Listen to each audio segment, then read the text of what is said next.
میں آپ سے یہی کہتا ہوں، مجلس اتحاد المسلمین آپ کی اپنی جماعت ہے، جماعت کو مضبوط کیجیے، کیونکہ آنے والے پارلیمانی الیکشن میں بی جے پی یہی چاہتی ہے کہ بی جے پی کا مقابلہ کوئی کر سکتی ہے تو مجلس اتحاد المسلمین ہے۔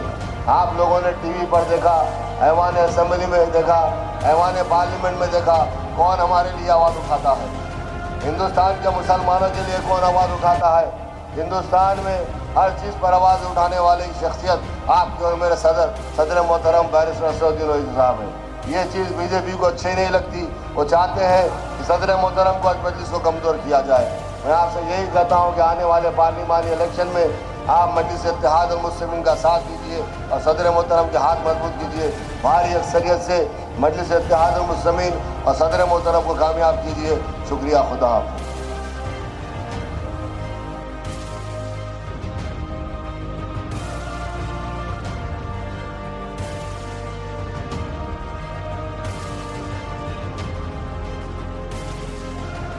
بی جے پی سنگھٹن مضبوط کر رہی ہے، لوک سبھا چناؤ آ رہا ہے، کیا اس مرتبہ مقابلہ رہے گا اویسی سے بی جے پی کا؟ صدر محترم سے تو مقابلہ کسی کا نہیں رہے گا، لیکن پھر بھی انتخابات ہیں، ہم مقابلہ کریں گے، چاہے بی جے پی رہو یا اور بھی جماعت رہو۔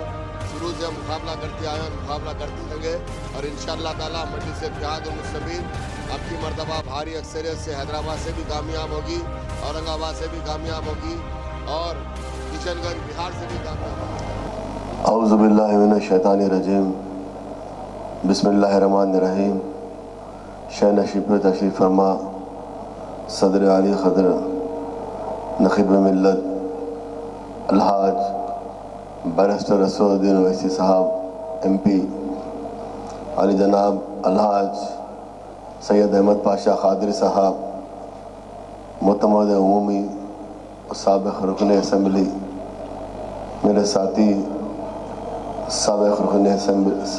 رکن اسمبلی اور رکن ارکان کونسل، مجلس اتحاد المسلمین کے کارپوریٹرز، صدر و معتمدین، محبان مجلس، الحمدللہ آج آپ اور ہم سب مل کر مجلس اتحاد المسلمین کی 66ویں سالگرہ منا رہے ہیں، اور آج میں صدر محترم کو مجلس اتحاد المسلمین کی 66ویں سالگرہ کی مبارکباد پیش کرتا ہوں۔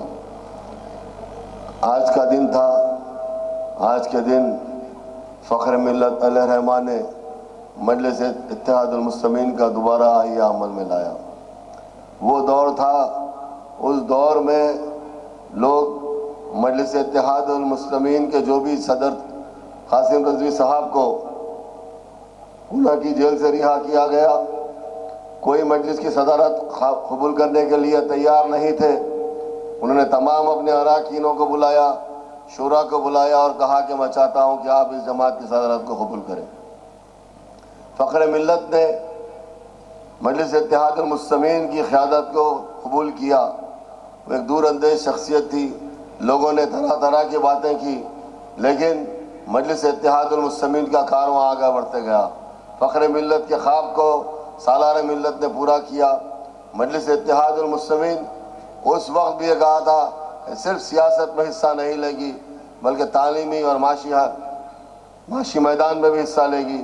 تو آپ دیکھیے آج جو ہمارے تعلیمی ادارے یہاں پر موجود ہیں، وہ فخر ملت کی دور اندیشی تھی جس کو سالار ملت نے پورا کیا۔ جب کالجز قائم کر رہے تھے، لوگ ہنسی اڑا رہے تھے کہ آپ کیا دارالسلام کے امری کے جھاڑ کے نیچے پڑھائیں گے۔ آج آپ کے سامنے اللہ تعالیٰ کے فضل و کرم سے سالار ملت کی قیادت میں مجلس اتحاد المسلمین نے ایشیا کا سب سے بڑا دواخانہ قائم کیا۔ آج ہمارے کالجز سے کئی بچے یہاں سے قابل بن کر، ڈاکٹر انجینئر بن کر ساری دنیا میں جا کر کام کر رہے ہیں۔ لیکن آج سالار ملت کے اس مشن کو صدر محترم نقیب ملت نے آج سارے ہندوستان میں پھیلا رہے ہیں۔